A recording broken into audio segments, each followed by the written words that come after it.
હું શીલા વર્મા, ઉંમર 58 વર્ષ. હું એક સરકારી શિક્ષિકા છું. આજે પણ રોજની જેમ સ્કૂલેથી પાછા ફરતી વખતે બસમાં બેઠી છું. ઘરેથી સ્કૂલનું અંતર લગભગ 40 કિલોમીટર છે. છેલ્લા 25 વર્ષથી આ જ મારું જીવન છે. ઘરેથી સ્કૂલ અને સ્કૂલેથી ઘર. રસ્તામાં 1.5 કલાકની બસની મુસાફરી. આ મુસાફરી હવે મારા શરીરમાં વસી ગઈ છે. હું મારી સ્કૂલની સૌથી સિનિયર ટીચર છું, હેડ પણ છું. મારો પગાર લગભગ 1.5 લાખ રૂપિયા મહિને છે. પરંતુ આ બધા છતાં મારા જીવનમાં કોઈ દેખાડો નથી. સાદગી જ મારી ઓળખ રહી છે. કદાચ આટલા માટે કારણ કે મેં ક્યારેય મારા માટે કંઈ માંગતા શીખ્યું જ નથી. આજે સ્ટાફ રૂમમાં લંચ સમયે રચનાએ મને હસતા હસતા કહ્યું, મેડમ, તમારી નાકની છૂક ક્યાં ગઈ? 1 અઠવાડિયાથી જોઈ રહી છું, નાક ખાલી છે.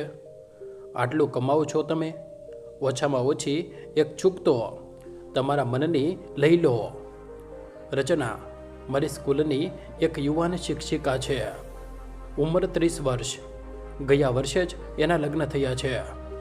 ખૂબ ખુશ અને ચિંતાદિલ છોકરી છે. એની વાત સાંભળી હું મલકાઈ ગઈ અને કહ્યું, મેં મારા પતિને કહ્યું છે, તેઓ લઈ આવશે. રચના હેરાન થઈ ગઈ. મેડમ, દરેક વાત માટે પતિ પર નિર્ભર? તમે પોતે કમાવ છો.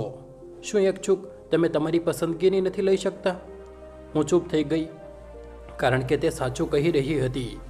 હું કમાતી હતી, પરંતુ મારા પૈસા પર મારો કોઈ અધિકાર નહોતો. હું મારી પસંદગીની એક સાડી પણ નહોતી ખરીદી શકતી. આજે તેની વાત મારા મનની ઊંડાઈમાં ઉતરી ગઈ. સાચું કહું તો મને ઘણા દિવસોથી એક નાની, એક નંગવાળી નાકની ચૂક જોઈતી હતી. ઘણીવાર મહેન્દ્રને કહ્યું, પરંતુ દરેક વખતે તેમણે વાત ટાળી દીધી. મહેન્દ્ર મારા પતિ, 60 વર્ષના એક કડક પુરુષ, જેમની આગળ આજ સુધી મારી એક ન ચાલી. તેઓ વ્યવસાયે વકીલ છે. એમની કમાણી મારાથી ઓછી છે, પણ રૂવાબ ઘણો વધારે છે. એટલો કે હું એમની એક વાત ટાળી નથી શકતી. 35 વર્ષ થઈ ગયા અમારા લગ્નને, પણ હું એમના માટે ફક્ત ઘરનું કામ કરીને પૈસા કમાવાવાળી સ્ત્રી જ બની રહી છું. એમની નજરમાં મારી ના તો કોઈ ઈચ્છા છે, ના મારા કમાયેલા પૈસા પર મારો અધિકાર. એમના હિસાબે એમણે મને નોકરી કરવા દીધી.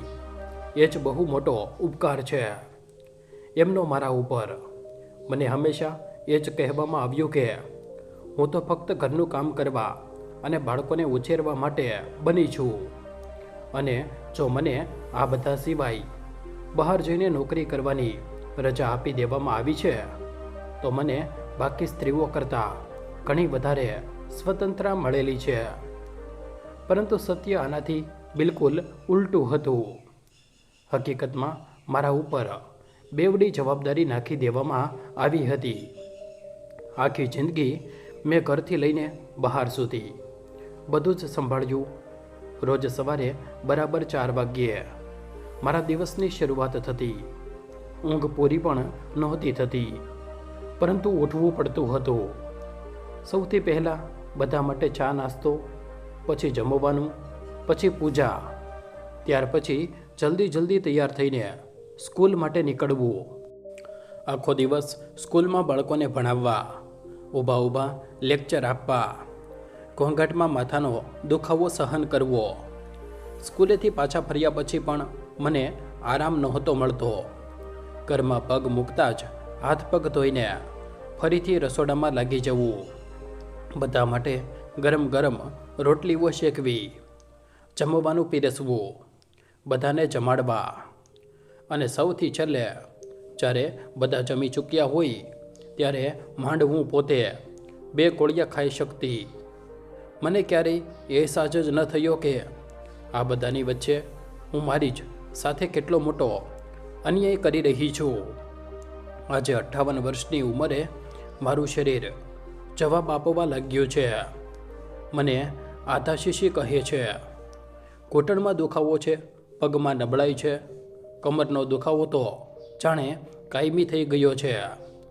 ઉપરથી રોજ બસમાં ધક્કા ખાતા મુસાફરી કરવી, બસમાંથી ઉતરવું, પછી રિક્ષા પકડવી, આ બધામાં મારા શરીરનું એક એક હાડકું તૂટતું હોય તેવો અનુભવ થાય છે. છતાં પણ હું રોજ એવી જ લગન સાથે સ્કૂલે જાઉં છું અને મહિનાની પહેલી તારીખે મારો પૂરો પગાર મારા પતિ લઈ લે છે. આજે જ્યારે હું સ્કૂલમાં એ મહિલાને જોઉં છું જે છેલ્લા 4-5 વર્ષમાં નોકરીમાં આવી છે, તો મનમાં કોઈ ખૂણે એક પીડા થાય છે. એમને જોઈને લાગે છે કે કેટલી ખુશ છે. એમના પતિ એમની ગેરહાજરીમાં ઘર સંભાળી લે છે. જો તેઓ મોડી પહોંચે છે તો પતિ ચા બનાવીને આપી દે છે. એમને સમજે છે એ મહિલાઓનો પોતાના પૈસા પર પૂરો અધિકાર હોય છે. તેઓ પોતાના પગારમાંથી જે ઈચ્છે તે ખરીદી શકે છે, ઘરમાં પણ યોગદાન આપે છે અને પોતાની ઈચ્છાઓનું પણ ધ્યાન રાખે છે. અને હું શું, મારા સાથે ક્યારેય એવું થયું? આ બધું જ આજે મારા મગજમાં ચાલી રહ્યું હતું અને રચનાની વાતોએ મારા જૂના ગાને વધુ ઉલ્લેચ્યા. મારી અંદર દબાયેલી એ બધી ઈચ્છાઓ જેને મેં વર્ષો પહેલાં ચૂપ કરાવી દીધી હતી, આજે અચાનક જાગી ઉઠી.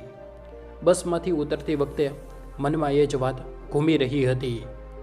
રિક્ષા શોધતી વખતે અચાનક મારી નજર એક સોનાની દુકાન પર પડી. મને કહ્યું, આજે પોતાના માટે એક નાકની ચૂક તો લઈ જ શકું છું. હું દુકાનમાં ગઈ, ઘણી ડિઝાઇન જોઈ. એક સુંદર સાડી, સુંદર નંગવાળી ચૂક મને પસંદ આવી ગઈ. કિંમત હતી 2000 રૂપિયા. મેં એ જ ખરીદી લીધી અને પહેરી પણ લીધી. મારી પાસે ક્યારેય ભાડાથી વધારે પૈસા નથી રહેતા, પરંતુ સ્કૂલના કારણે નેટ બેન્કિંગ ચાલુ હતું. મોબાઈલમાંથી પેમેન્ટ કરી દીધું. એ સમયે મારા ચહેરા પર જે ખુશી હતી તેને શબ્દોમાં નથી બાંધી શકતી. પરંતુ મને ખબર નહોતી કે આ નાની ખુશીની મારે કિંમત ચૂકવવી પડશે. રિક્ષામાં બેસીને ઘરે આવી. 25 વર્ષથી આ જ કરી રહી છું. ધક્કા ખાતા મુસાફરી, કમર, ઘૂંટણ બધું જ જવાબ આપવા લાગ્યું છે. કાર છે મારા જ પૈસાથી ખરીદેલી. તેનો હપ્તો ગયા વર્ષ સુધી હું ભરી રહી હતી, પણ એ કાર પર મારો કોઈ અધિકાર નહોતો. મને મારા પતિ કોર્ટ લઈ જતા કે દીકરો પોતાના કામ પર મને અધિકાર નહોતો તેને લઈ જવાનો, જ્યારે કે હું ડ્રાઈવર રાખવા માટે સક્ષમ હતી, પણ મારા પૈસા પર મારો અધિકાર ક્યાં હતો? રિક્ષાનો અવાજ બંધ થયો. ઘર આવી ગયું હતું. પૈસા આપીને હું ઘર તરફ ચાલી. દરવાજો ખોલતી વખતે વિચાર્યું, વહુને કહીશ 1 કપ ગરમ ચા બનાવી દે, માથું ખૂબ દુખી રહ્યું છે. પરંતુ જેવા દરવાજાની અંદર પગ મૂક્યા, એક જોરદાર રાડ સંભળાઈ. ઉડાવી આવ્યા પૈસા. આ સાંભળતા જ મારા હોશ ઉડી ગયા. પછી યાદ આવ્યું, મારા ખાતામાં મહેન્દ્રનો નંબર પણ એડ છે. એમને દરેક વ્યવહારની ખબર હોય છે. ત્યારે જ ફરી એક સીચ સંભળાઈ. ક્યાં ઉડાવી દીધા તમે 2000 રૂપિયા? હું ત્યાં જ થીજી ગઈ. સોફા પર મહેન્દ્ર ગુસ્સાથી બેઠા હતા. વહુ ઊભી હતી, ચહેરા પર લુચ્ચું હાસ્ય. દીકરો પણ ત્યાં જ હતો. એવી રીતે જોઈ રહ્યો હતો જાણે મેં કોઈ બહુ મોટો ગુનો કરી દીધો હોય. કંઈક પૂછી રહ્યો છું. નેટ બેન્કિંગ સ્કૂલવાળાઓએ કરી દીધું છે, તો હવે મનમાની શરૂ કરી દીધી તમે. મેં ડરતા ડરતા કહ્યું, 1 અઠવાડિયાથી નાક ખાલી હતું. સ્કૂલમાં ટીચર કહી રહી હતી તો એક નાકની છૂક લઈ દીધી, 2000 રૂપિયાની. વહુ તરત બોલી પડી, હવે આ ઉંમરે નવા નવા શોખ? જુઓ પપ્પાજી, આમાં સોનું ક્યાં છે? છેતરી લીધા અમને. મહેન્દ્ર વધુ ભડક્યા. પૈસાની સમજ નથી તો મગજ ન ચલાવ્યા કરો. બસ સ્કૂલ જાઓ અને ઘરે આવો. આ ચૂક ઉતારીને આપો અને આની રસીદ પણ હું પોતે પાછી આપી આવીશ. અને મેં કહ્યું હતું તમને હું લઈ આવીશ તમારા માટે. થોડા દિવસ રહેવાયું નહીં. મારી આંખોમાંથી આંસુ વહેવા લાગ્યા. મેં ચૂપચાપ નાકની ચૂક ઉતારી, ડબ્બામાં મૂકી, રસીદ સાથે એમને આપી દીધી. રૂમમાં આવીને હું ઘ્રુસકે રડી. પરંતુ સાચું કહું, આ મારા માટે નવું નહોતું. 25 વર્ષોમાં મેં મારા માટે એક પણ વસ્તુ નહોતી ખરીદી. હું કમાતી હતી, પરંતુ પૈસા પર અધિકાર ફક્ત મહેન્દ્રનો હતો. હું વિચારતી રહી, લોકો કહે છે આત્મનિર્ભર સ્ત્રી બધું કરી શકે છે, પરંતુ હું તો આખી જિંદગી ઘર અને સ્કૂલ વચ્ચે પીસાતી રહી. હું ફક્ત એક કમાવાની મશીન છું. વહુ પાસે ચા માંગવાનું મન પણ ન થયું. પોતે રસોડામાં ગઈ, ચા બનાવી અને રૂમમાં બેસી ગઈ. અને ત્યાં બેઠા બેઠા મારી જિંદગીના વીતેલા વર્ષ મારી આંખો સામે ફરવા લાગ્યા. શું તમારી સાથે પણ ક્યારેય આવું થયું છે? કોમેન્ટમાં જરૂર જણાવજો. અને એક નાની વિનંતી છે તમને, અમારી ચેનલને સબસ્ક્રાઈબ જરૂર કરી દો. તમને વિશ્વાસ નહીં આવે, જેટલા લોકો અમારો વિડીયો જુએ છે એમાંથી 1% લોકો પણ સબસ્ક્રાઈબ નથી કરતા. તમારી એક નાની કોમેન્ટ અને એક સબસ્ક્રાઈબ મને ખૂબ પ્રેરણા આપે છે. અને એ જ પ્રેરણાથી હું તમારા માટે આવી જ સાચી, દિલને સ્પર્શી જાય તેવી અને જીવન સાથે જોડાયેલી વાર્તાઓ લાવતો રહીશ. તમારો સાથ જ મારી સૌથી મોટી તાકાત છે. આશરે 35 વર્ષ પહેલાં હું આ ઘરમાં વહુ બનીને આવી હતી. માતા પિતાએ મોટું ઘર જોયું, સુંદર છોકરો, એકનો એક દીકરો, વ્યવસાય, વકીલ, બધું યોગ્ય લાગ્યું. મને પણ લાગ્યું 4 લોકોનું ઘર છે, કામ કેટલું હશે. પરંતુ લગ્ન પહેલાં જ સત્ય સામે આવવા લાગ્યું હતું. તિલકના દિવસે મારી સાસુએ દહેજને લઈને ધમાલ કરી દીધી. સોનાના કંદોરાની વાત થઈ હતી. પિતાએ દરેક વસ્તુની વ્યવસ્થા કરી દીધી હતી. બસ એ જ નહોતી થઈ શકી. મારા પિતાએ બધાની સામે સાસુના પગમાં પડીને વચન આપવું પડ્યું કે લગ્ન પહેલાં કંદોરો જરૂર આપીશું. સમાજમાં આ સામાન્ય હતું. દીકરીની ઇજ્જત અને તેનું ઘર વસવું એ જ સૌથી જરૂરી હતું. છોકરી કે છોકરાના ઘરવાળાઓનું આત્મસન્માન ક્યાં હતું? લગ્ન સુધી કોઈ રીતે પિતાજીએ કંદોરાની વ્યવસ્થા કરી. લોકો પાસેથી ઉધાર લઈને. લગ્ન પછી સાસરે આવી તો વહુ સાસુએ મારા બધા ઘરેણાં ઉતરાવી દીધા. તને સાચવતા નથી આવડતું, આ બધું મને આપ. મેં ચૂપચાપ બધું આપી દીધું. લગ્નમાં મળેલા પૈસા પણ મહેન્દ્ર દેખાવામાં સારા હતા, પરંતુ સ્વભાવથી એટલા જ કડવા. એમણે ક્યારેય મને એક માણસ ન સમજી. સવારથી રાત સુધી હું કામ કરતી, છતાં પણ મારી કોઈ કિંમત નહોતી.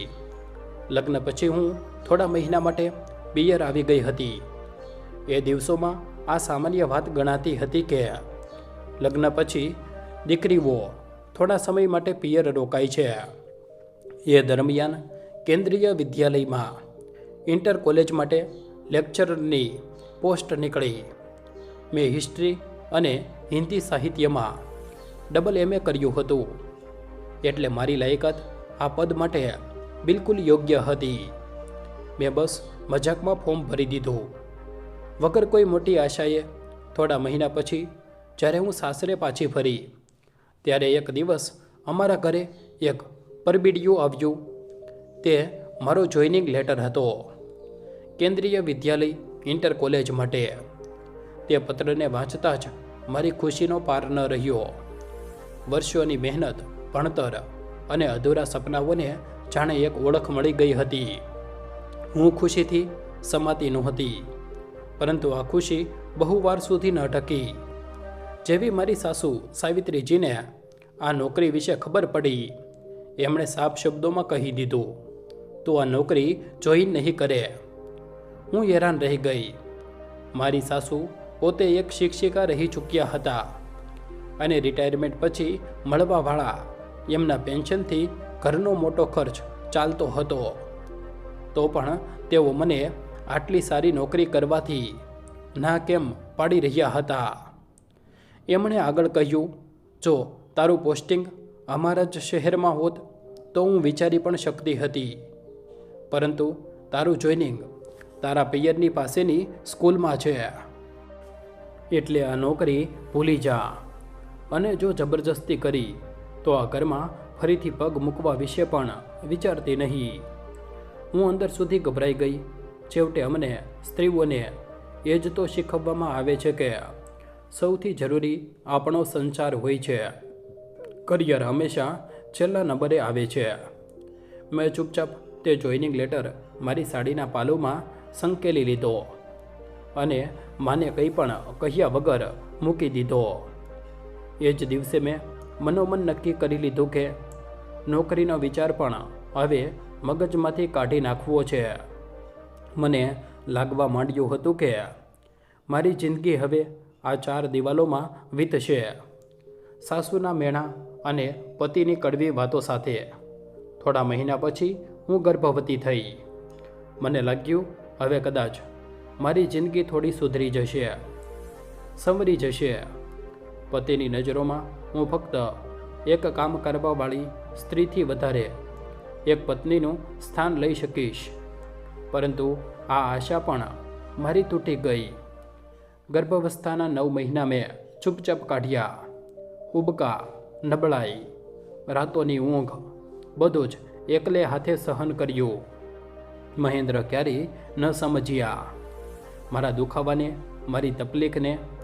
એમને સવારે સમયસર નાસ્તો, જમવાનું, સાંજની ચા, રાતનું જમવાનું, એમના સાફ ઇસ્ત્રી કરેલા કપડાં, આ વસ્તુઓથી જ મતલબ હતો. આવું હું કેવી રીતે કરી રહી છું તેનાથી નહીં. સાસુ સાવિત્રીજી દરેક વાતમાં એ જ કહેતા. અમારા જમાનામાં તો સ્ત્રીઓ ખેતરોમાં કામ કરીને પણ બાળકો પેદા કરી લેતી હતી. જ્યારે આશીષ જન્મ્યો, હું સાચે જ વિચારી રહી હતી, હવે કદાચ મને થોડો પ્રેમ મળશે. પરંતુ થયું સાવ ઉલટું. બાળક રડે તો વાંક મારો, બાળક બીમાર પડે તો બેદરકારી મારી. દૂધ ઓછું આવ્યું તો આજકાલની ભણેલી ગણેલી છોકરીઓ માં બનવા લાયક નથી હોતી. રાતભર આશીષને છાતીએ લગાવીને હું જાગતી રહેતી અને સવારે સાસુનો અવાજ આવતો, આટલી વાર સૂતી ઊંઘતી કેમ રહે છે? ઘર પોતાની જાતે નથી ચાલતું. ધીરે ધીરે મને અહેસાસ થયો હું ફક્ત એક મશીન બનીને રહી ગઈ છું. આ ઘરની માલકીન, ના પોતાના નિર્ણયોની હકદાર. ક્યારેક ક્યારેક કબાટના ખૂણામાં પડેલો પેલો જૂનો જોઈનિંગ લેટર મારા હાથમાં આવી જતો. હું તેને સ્પર્શીને જોતી, જાણે કોઈ મરેલું સપનું હજુ પણ શ્વાસ લઈ રહ્યું હોય. જ્યારે આશીષ 5 વર્ષનો થયો, અચાનક એક દિવસ મારી સાસુ સાવિત્રી દેવી ગુજરી ગયા. તેઓ રાત્રે સૂતા અને પછી ક્યારેય ઉઠ્યા જ નહીં. એમના ગયા પછી અમારા ઘરની હાલત ખરાબી રીતે બગડી ગઈ. ઘરના ખર્ચનો એક મોટો ભાગ એમના પેન્શનથી ચાલતો હતો.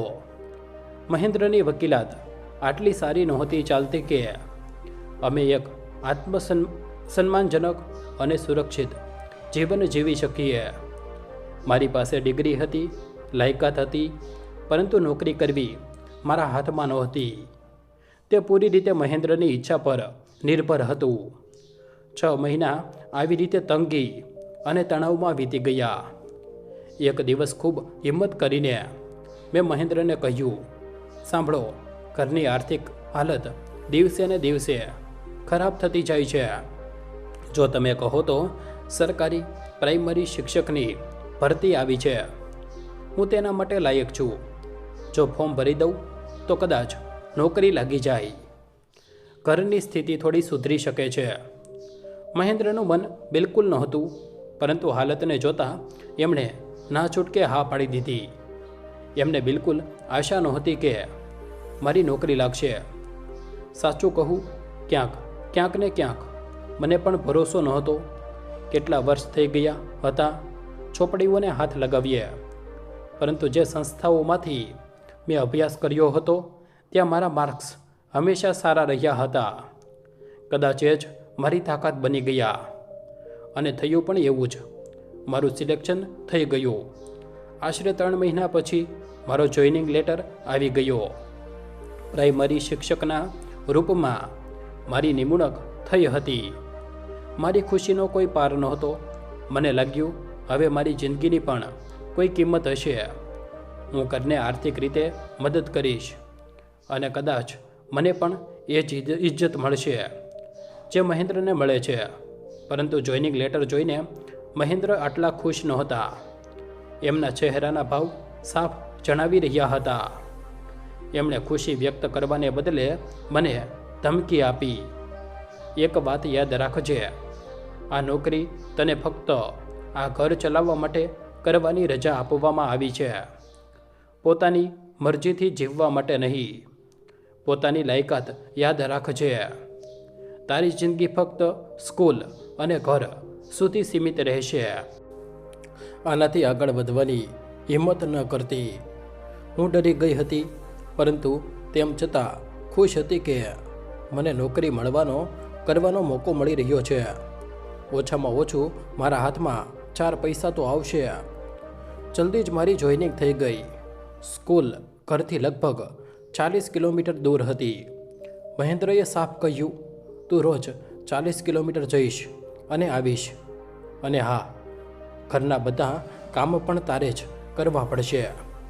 એવું ન વિચારતી કે તારી ગેરહાજરીમાં હું જમવાનું બનાવીશ, બાળકોનું ટિફિન તૈયાર કરીશ કે કપડાં ધોઈશ. સવારે પણ બધું તારે કરવાનું છે અને પાછા આવીને પણ. મને લાગ્યું ધીરે ધીરે બધું ઠીક થઈ જશે અને હું જિંદગીની આ ભાગદોડમાં લાગી જઈશ. રોજ સવારે 4 વાગ્યે ઉઠવું, બધા માટે નાસ્તો બનાવવો, બાળકોનું ટિફિન તૈયાર કરવું, મહેન્દ્ર માટે અલગથી કોઈ સૂપ, કોઈ હેલ્ધી વસ્તુ, સસરાજીની ઉંમરના હિસાબે એમનું જમવાનું બનાવીને એમના ટેબલ પર રાખવું. સવારે 4 થી 7 વાગ્યા સુધી હું બિલકુલ મશીનની જેમ કામ કરતી. 7 વાગ્યે બસ પકડવાની હોય, પછી સ્કૂલ, આખો દિવસ બાળકોને ભણાવવા, સાંજે ફરી બસ અને ઘરે આવતા જ બધા માટે ગરમ રોટલીઓ બનાવવી, બધાને જમાડવા અને સૌથી છેલ્લે પોતે જમવું. સાંજના 4-5 વાગતા હું થાકીને બિલકુલ લોથ થઈ જતી. પરંતુ મારો થાક સમજવાવાળું કોઈ ન હતું. મારી એકલતાને અનુભવવાવાળું પણ કોઈ નહોતું. ઘણીવાર મોડી રાત સુધી મહેન્દ્ર સાથે ઝઘડા થતા. તે અવારનવાર મને નોકરી છોડવાનું કહેતા. તેમના મિત્રો તેમની છડામણી કરતા. ભાભી તો તારાથી વધારે કમાવવા લાગી છે, જોજે હાથમાંથી નીકળી જશે. અને મહેન્દ્ર એ વાતોને બધો ગુસ્સો મારા પર કાઢતા. તે એ ભૂલી જતા કે ઘરનો મોટો ખર્ચ આ જ નોકરીના પગારથી ચાલે છે. આ જ સંઘર્ષમાં 25 વર્ષ વીતી ગયા, પરંતુ મારી સ્થિતિ આજે પણ એ જ છે. મારો પહેલો પગાર સીધો મહેન્દ્રએ લઈ લીધો. મને રોજ બસના ભાડા માટે ફક્ત 20 રૂપિયા મળતા હતા. આજે તે 20 રૂપિયા વધીને 100 રૂપિયા થઈ ગયા છે. પરંતુ મારી હાલત એની એ જ છે. જો ક્યારેક મને ભૂખ લાગી જાય કે કંઈ ખરીદવાનું મન થાય તો મારી પાસે 1 રૂપિયો પણ વધારે નથી હોતો. દરેક નાની નાની વસ્તુ માટે હું આજે પણ મહેન્દ્ર પર નિર્ભર છું. તે જે લાવીને આપે છે તે જ પહેરવું પડે છે. તે જે પસંદ કરે છે તે જ રાખવું પડે છે. 25 વર્ષમાં પહેલીવાર મેં મારી મરજીથી નાકની એક છૂક ખરીદી હતી અને તેના માટે મારે આટલું અપમાન સહન કરવું પડ્યું. મારા મનમાં બસ એક જ સવાલ ગુંજતો હતો, શું 1.5 લાખ રૂપિયા કમાવવાવાળી એક સ્ત્રી પોતાની મરજીથી 2,000 રૂપિયા પણ ખર્ચ નથી કરી શકતી? જ્યારે આશીષના લગ્ન નિધિ સાથે થયા હતા ત્યારે મને લાગ્યું હતું કે કદાચ હવે કોઈ મને સમજશે. મને આશા હતી કે એક સ્ત્રી થઈને નિધિ મારી તકલીફને ઓળખશે, મારા મનનો અવાજ સાંભળશે. પરંતુ તે પણ ધીરે ધીરે મારા પતિ અને દીકરાઓની ટોળકીમાં સામેલ થઈ ગઈ. આશીષે બાળપણથી મને ફક્ત એક મશીનની જેમ કામ કરતા જોઈ હતી. તેણે ક્યારેય મને લાગણીઓથી ભરેલા એક માણસના રૂપમાં જોઈ જ નથી. તેના માટે હું બસ એ જ હતી જે સવારથી રાત સુધી ઘરનું કામ કરે, બધાને જમાડે અને નોકરી કરીને ઘરનો ખર્ચ ચલાવે. તેને ક્યારેય એ સમજ જ ન આવ્યું કે મારી અંદર પણ લાગણીઓ છે, ઈચ્છાઓ છે, સપના છે, કે હું ફક્ત જવાબદારીઓ માટે પેદા નથી થઈ. જ્યારે પોતાના જ પતિ અને દીકરાઓ મારી લાગણીઓને ન સમજી શક્યા, તો પછી નિધિ જે એક બીજા ઘરેથી આવી હતી, જો એણે પણ મારી આશા તોડી નાખી, તો આમાં કોઈ બહુ મોટી વાત થઈ ગઈ. એકાએક મારું ધ્યાન તૂટ્યું, પરંતુ આની સાથે જ મારી અંદર પણ ઘણું બધું તૂટી ગયું હતું. મન તો તૂટ્યું જ હતું, પણ આ દુખાવો પણ 2 દિવસથી હદ બહાર હતો. દવાઓ પણ પૂરી થઈ ચૂકી હતી. 2 દિવસથી હું મહેન્દ્રને કહી રહી હતી કે મારી દવાઓ પૂરી થઈ ગઈ છે, પ્લીઝ લઈ આવો. પરંતુ તેઓ દરેક વખતે અકળાઈને મારા પર જ બૂમો પાડી દેતા. તારો દુખાવો તો ક્યારેય પૂરો જ નથી થતો. ક્યારેક કમર, ક્યારેક ઘૂંટણ, ક્યારેક માથું, ક્યારેક આધા શીશી. ફરતી ફરતી રોગોની દુકાન બની ગઈ છો. તારા ઈલાજથી હું કંટાળી ગયો છું. મહિનાનો અડધો પગાર તો તારી દવાઓમાં જ જતો રહે છે. એમના શબ્દો તીરની જેમ મારા દિલમાં વાગતા. મારી આંખોમાંથી આંસુ વહેવા લાગતા. આજે જે પણ ભાર હું મારા શરીર પર ઉચકી રહી છું, શું તેની જવાબદાર હું જ છું? આખી જિંદગી કોઈએ મને માણસ સમજી જ નહીં. માણસને કામની સાથે સાથે આરામની પણ જરૂર હોય છે, પરંતુ કોઈએ ક્યારેય મારા આરામનું ધ્યાન ન રાખ્યું. કદાચ મેં પણ મારા વિશે ક્યારેય વિચાર્યું જ નહીં. મોડી રાત્રે 1 વાગ્યે, ક્યારેક 2 વાગ્યે સુધી પોતાની રાહ જોતા. આવ્યા પછી દરેક ઝઘડા, તો ક્યારેક કામની અર્થવ્યવસ્થાને કારણે મેળા. આ બધામાં વધુ મોડું થઈ જતું, પણ મારે તો સવારે 4 વાગ્યે ઉઠવું જ પડતું. બાકી બધા લોકો ભલે 10 વાગ્યા સુધી સૂતા રહેતા. એટલા માટે આજે હું તમને કહું છું, સૌથી પહેલાં તમારા શરીરનું ધ્યાન રાખો અને તમારા પૈસા તમારી પાસે રાખો. તમારા પૈસાના માલિકન ન બનો. તેમને ક્યારેય પૂરી રીતે કોઈ બીજાના હાથમાં ન આપો. મારું શરીર બીમાર થઈ ચૂક્યું હતું અને મહેન્દ્રને તેનાથી કોઈ ફરક નહોતો પડતો. પડે પણ કઈ રીતે? મારા દરેક ડોક્યુમેન્ટમાં, દરેક બેંક એકાઉન્ટમાં નોમિની એ જ હતા. મારા પછી મળવાવાળી પેન્શન પણ એમને જ મળવાની હતી. જો મને કંઈ થઈ પણ જાય તો નુકસાન એમનું નહોતું. આ અહેસાસ મને આજે થઈ રહ્યો હતો. અફસોસ ફક્ત એ વાતનો હતો કે કાશ આ સમજ બહુ પહેલાં આવી જાત. આખી રાત દુખાવાને કારણે હું પડખા બદલતી રહી. કમરનો દુખાવો એટલો તેજ હતો કે દરેક પડખે લાગતું જાણે મારા શરીરનું એક એક હાડકું તૂટી રહ્યું હોય. પરંતુ સવાર થતાં જ મેં મારા દુખાવાને જાણે અંદર જ દબાવી દીધો અને રોજની જેમ સ્કૂલની તૈયારીમાં લાગી ગઈ. નાહી, પૂજા કરી અને પછી પોતાના માટે ટિફિન બનાવ્યું. વહુના આવી જવાથી મને થોડી શાંતિ રહે છે કે મારા ગયા પછી ઘરના બાકી લોકોના ખાવા પીવાની ચિંતા નહીં કરવી પડે. તે બધું સાંભળી લે છે, પરંતુ આટલી સવારે ઉઠીને તે મારા માટે ટિફિન બનાવે એવી આશા મેં ક્યારેય નથી રાખી. એટલે જે થોડું ઘણું મને સમજાયું એ જ મારા માટે બનાવીને નીકળી પડી. આજે તો ઊભા રહેવું પણ મુશ્કેલ થઈ રહ્યું હતું, છતાં પણ કોઈ રીતે ઘરેથી નીકળી ગઈ. બસ સ્ટોપ સુધી પહોંચતા હાલત વધુ બગડી ગઈ. બસમાં ચડવા માટે પગ ઉપડી જ નહોતા રહ્યા. કંડક્ટરે મારો હાથ પકડીને ખેંચી. ત્યારે જઈને હું બસમાં ચડી શકી. આખી મુસાફરી કમરના સખત દુખાવામાં વીતી. જાણે કમરમાં કરંટ દોડતો હોય. સ્કૂલ પહોંચી તો મારી ચાલ જોઈને જ મારી સહકર્મી રચના સમજી ગઈ. મેડમ, લાગે છે આજે કમરનો દુખાવો વધુ વધી ગયો છે. તેણે કહ્યું. મેં હંમેશાની જેમ એક બનાવટી હાસ્ય સાથે માથું હલાવી દીધું.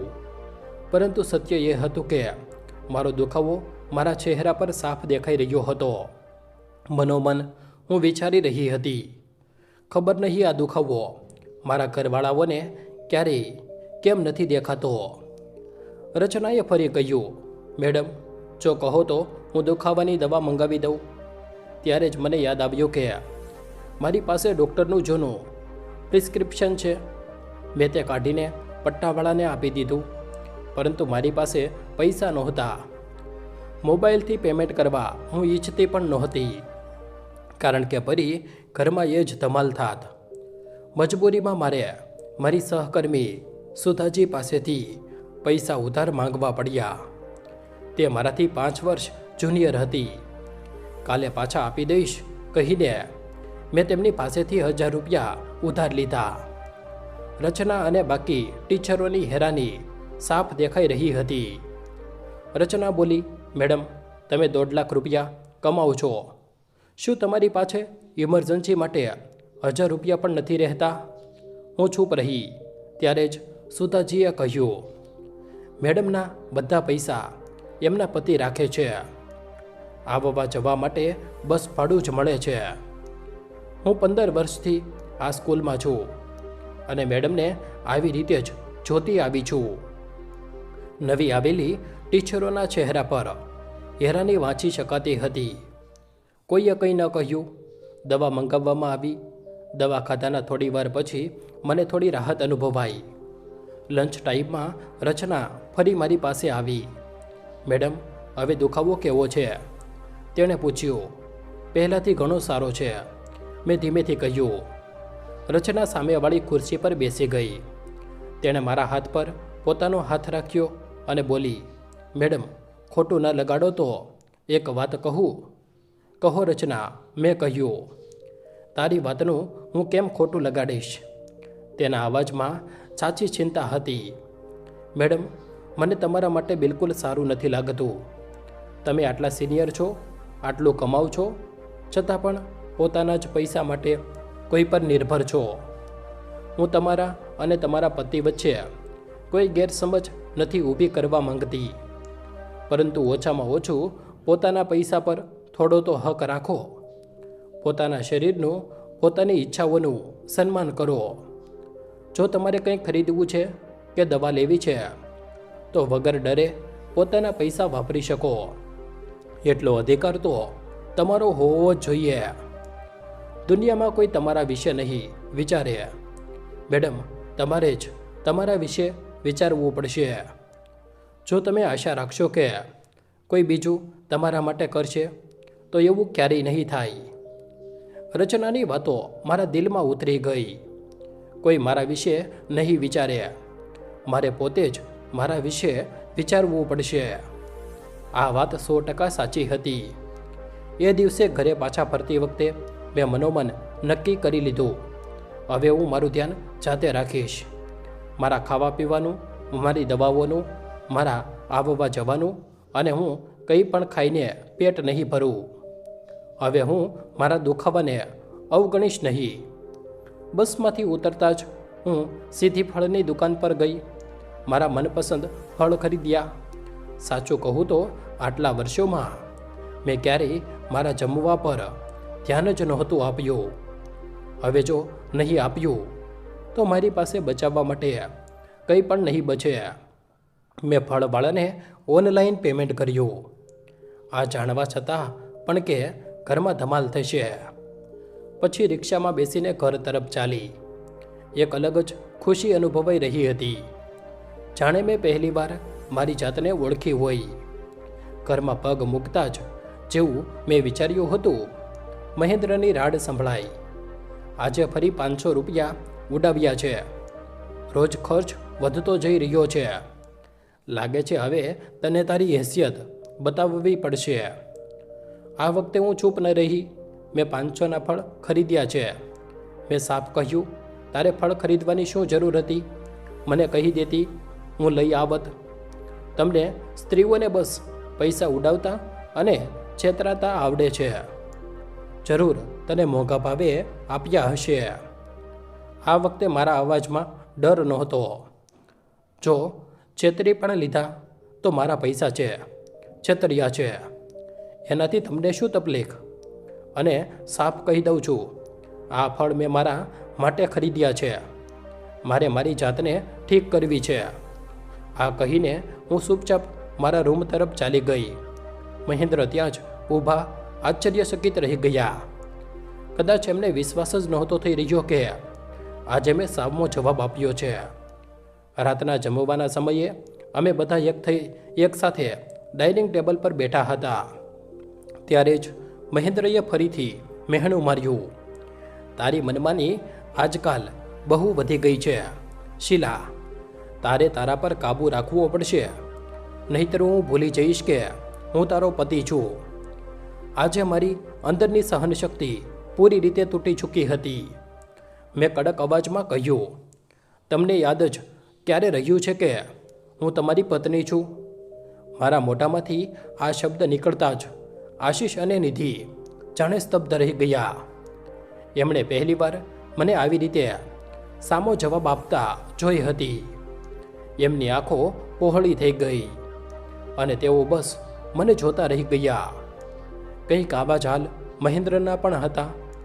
મેં આગળ કહ્યું, તમે ક્યારેય મને પત્ની તો છોડો, માણસ પણ ન સમજી. છેલ્લા 35 વર્ષોથી હું તમારા અને તમારા ઘર માટે દિવસ રાત મજૂરી કરી રહી છું. પરંતુ શું ક્યારેય કોઈએ મારી કિંમત સમજી? શું કોઈને મારો દુખાવો દેખાય છે? મારો અવાજ ધ્રુજી રહ્યો હતો, પરંતુ શબ્દો બિલકુલ સાફ હતા. મેં 12,000ની નાકની છૂક શું ખરીદી લીધી હતી? તમે મારું આટલું અપમાન કર્યું અને આજે 500ના ફળ? શું હું 1.5 લાખ રૂપિયા મહિને કમાઈને પોતાના ઉપર 1,500 ખર્ચ કરવાની લાયકાત પણ નથી રાખતી? મહેન્દ્રનું પુરુષ અભિમાન જાણે જાગી ઉઠ્યું. તે બોલ્યા, તારે જે પણ જોઈએ મને કહી શકે છે. આટલા વર્ષોથી લાવતો આવ્યો છું, પછી ગડપણમાં તારે શું જરૂર પડી ગઈ જાતે બધું કરવાની? મેં તરત જવાબ આપ્યો, જરૂર તો મને હંમેશાથી હતી. મારી ઈચ્છા, મારી મરજી. શું તે ક્યારેય મહત્ત્વની હતી? દરેક નાની નાની વસ્તુ માટે હું તમારા પર કેમ નિર્ભર રહું? રોજ સ્કૂલ જવાના ભાડા માટે પણ મારે તમારી સામે હાથ ફેલાવવો પડે છે અને આપતા પહેલાં પણ તમારું મોઢું બગડી જ જાય છે. મેં ઊંડો શ્વાસ લઈને સાફ સાફ કહ્યું, આજે હું એક વાત બિલકુલ સ્પષ્ટ કરી દેવા માગું છું. મારા પૈસા પર હવે ફક્ત મારો અધિકાર હશે. હું પહેલાં મારી જાતને ઠીક કરીશ, મારા ખાવા પીવા પર ધ્યાન આપીશ અને કાલથી હું બસમાં નહીં જાઉં. મેં ખરીદી છે, તેનાથી જ સ્કૂલે જઈશ. આશીષે ગભરાતા કહ્યું, માં, તો શું તમે જાતે કાર ચલાવીને જશો? તમને ડ્રાઇવિંગ આવડે પણ છે? મેં હળવા કડવા હાસ્ય સાથે તેની તરફ જોયું. મને ડ્રાઇવિંગ નથી આવડતું, પરંતુ હું ડ્રાઈવર રાખીશ. વાત થઈ ચૂકી છે. કાલ સવારે ડ્રાઈવર આવી જશે. પછી મેં બધા તરફ જોઈને કહ્યું, મારા પોતાના ખર્ચાઓ પછી જે પૈસા બચશે તે જ હું ઘરમાં આપીશ. હવે કોઈ વગર પૂછે હક જમાવીને મારા પૈસા નહીં વાપરે. પછી હું મહેન્દ્ર તરફ ફરી. એમનું મોઢું ખુલ્લું ને ખુલ્લું જ રહી ગયું હતું. મેં કહ્યું, અને હા, મેં બેંકમાંથી તમારો નંબર હટાવી દીધો છે. હવે મારા કોઈ પણ વ્યવહારનું નોટિફિકેશન તમને નહીં આવે. મહેન્દ્ર ગુસ્સાથી ઊભા થઈ ગયા. તારી હિંમત કેવી રીતે થઈ બેંકમાંથી મારો નંબર હટાવવાની? મેં નંબર એટલે જ એડ કરાવ્યો હતો જેથી નજર રાખી શકું કે તું શું ખર્ચ કરી રહી છે. મેં શાંત પરંતુ મક્કમ અવાજમાં કહ્યું, હા, હવે હું મારા મનથી ખર્ચ કરીશ. 25 વર્ષોથી હું કોલ્હાના બળદની જેમ પીસાતી રહી છું. પોતાની મરજીથી મેં એક સાડી પણ નથી ખરીદી. હવે કરીશ, કારણ કે જો હવે નહીં કર્યું તો ક્યારે? મારી આંખો ભીની હતી, પરંતુ અવાજ મજબૂત. મારા મરી જવાથી પણ તમને શું ફરક પડશે? મારા બધા અકાઉન્ટ, એફડી, બધાના નોમિની તો તમે છો. મારા પછી પેન્શન પણ તમને જ મળશે. તમારું તો કોઈ નુકસાન નહીં થાય. મેં આગળ કહ્યું, તમે તમારા ખાવા પીવાનું હંમેશા ધ્યાન રાખો છો. મારાથી 5 વર્ષ મોટા હોવા છતાં પૂરી રીતે સ્વસ્થ છો. અને હું આટલી નબળી કેમ થઈ ગઈ? કારણ કે હું આ ઘરને સંભાળતા સંભાળતા મારી જાતને ભૂલી ગઈ હતી. પરંતુ હવે મને યાદ આવી ગયું છે કે હું માણસ છું, ભગવાન નહીં. મારી પણ ઈચ્છાઓ છે, આત્મસન્માન છે. મેં સાફ કહ્યું, જો કોઈને મારાથી સમસ્યા છે તો તે મારાથી સંબંધ પૂરો કરી શકે છે. મને હવે કોઈની જરૂર નથી. બધા ચૂપ થઈ ગયા. મેં જમવાનું અડધું જ છોડ્યું, ભોજનને પ્રણામ કર્યા અને મારા રૂમોમાં ચાલી ગઈ. આજે હું મારી જાતને બહુ હળવી અનુભવી રહી હતી, જાણે વર્ષોનો દબાયેલો દુખાવો એક સાથે બહાર નીકળી ગયો હોય. બીજી સવારે હું એક અલગ જ ખુશી સાને સમક્ષ સાથે ઉઠી તૈયાર થઈ રહી હતી કે દરવાજાની બેલ વાગી. દરવાજો ખોલ્યો તો સામે 20 થી 25 વર્ષનો એક છોકરો ઊભો હતો. મેડમ, મને રચના મેડમે મોકલ્યો છે તમારા ડ્રાઇવિંગ માટે. હું મલકાઈ, તેને બેસાડ્યો, ચા આપી. મહેન્દ્ર બધું જોઈ રહ્યા હતા. એમણે કડક અવાજમાં કહ્યું, તું જાણે છે ને તું શું કરી રહી છે? આના માટે તારે બહુ પસ્તાવવું પડશે. મેં શાંતિથી કહ્યું, મને પૂરેપૂરી ખબર છે હું શું કરી રહી છું. હું નીકળવાની જ હતી કે મહેન્દ્ર બોલ્યા, જો તું કાર લઈને ચાલી જઈશ તો હું કોર્ટ કેવી રીતે જઈશ? મેં જવાબ આપ્યો, તે તમારી સમસ્યા છે. હું આટલા વર્ષ બસોના ધક્કા ખાતા રહી. હવે તમે પણ રિક્ષા કે બસમાં જાઓ. બાઇક પણ તો છે તમારી પાસે. તે અકળાઈ ઉઠ્યા. તો શું હું તડકા ધૂળમાં બાઇક લઈને કોર્ટ જાઉં? મેં એમની આંખોમાં આંખો નાખીને કહ્યું, હું એક સ્ત્રી થઈને 25 વર્ષ તડકા ધૂળમાં રોજ 40 કિલોમીટર મુસાફરી કરતી રહી, તો તમે એક મર્દ થઈને 4-5 કિલોમીટર બાઇકથી નથી જઈ શકતા? મેં સાફ કહ્યું, હું મારા નિર્ણયથી પાછી નહીં હટું. જો તમને કારમાં બેસવાનો શોખ છે તો તમે તમારા માટે કાર ખરીદી લો. આ મારી કાર છે અને હું આનાથી જ સ્કૂલે જઈશ. વર્ષો પછી જિંદગીમાં પહેલીવાર હું આટલા સુકૂનથી મારી કારમાં બેસીને સ્કૂલે જઈ રહી હતી. મેં મારા મન મુજબ નાસ્તો બનાવ્યો, જે મારા શરીર માટે યોગ્ય હતો. સ્કૂલ પહોંચી તો બધી ટીચર્સ મને જોઈને હેરાન રહી ગઈ. હું હસી રહી હતી. અમુક ટીચર્સે કહ્યું, મેડમ, જો તમે રોજ કારથી આવો તો અમે પણ તમારી સાથે આવી શકીએ છીએ. અમે પેટ્રોલના પૈસા શેર કરી દઈશું. મેં માથું હલાવ્યું. વાત બિલકુલ સાચી હતી. એ જ દિવસે મેં એક ફિઝિયોથેરાપિસ્ટ સાથે વાત કરી અને પૂરા 1 મહિનાની અપોઇન્ટમેન્ટ લઈ લીધી. હવે હું મારી જાતને ઠીક કરવાની હતી. ઘરે પાછા ફરી ફિઝિયોથેરાપી શરૂ થઈ. મહેન્દ્રએ મેણું માર્યું, હવે આ શું નવું નાટક છે? મેં શાંત અવાજમાં કહ્યું, આ નાટક નથી, ઈલાજ છે. મારા શરીર માટે જરૂરી છે. જ્યારે એમણે પૂછ્યું, પૈસા કોણ આપશે? મેં હસીને કહ્યું, હું 1000 રૂપિયા આપ્યા છે 1 મહિના માટે. મહેન્દ્ર કંઈ પણ કહ્યા વગર ત્યાંથી ચાલ્યા ગયા. 1 મહિના પછી મારો દુખાવો ઘણો ઓછો થઈ ચૂક્યો છે. હવે મેં યોગ ક્લાસ પણ જોઈન કરી લીધા છે. હું શારીરિક અને માનસિક રીતે સારું અનુભવી રહી છું. અંતમાં હું તમને ફક્ત એટલું કહેવા માગું છું, જો તમે બીજાને ખુશ કરવાના ચક્કરમાં પોતાની સાથે અન્યાય કરી રહ્યા છો તો હજુ પણ સમય છે. પોતાના પર ધ્યાન આપો, કારણ કે આ દુનિયામાં સૌથી મોટો સહારો તમે પોતે છો. મિત્રો, તમને મારી આ વાર્તા કેવી લાગી મને કોમેન્ટમાં જરૂર જણાવો.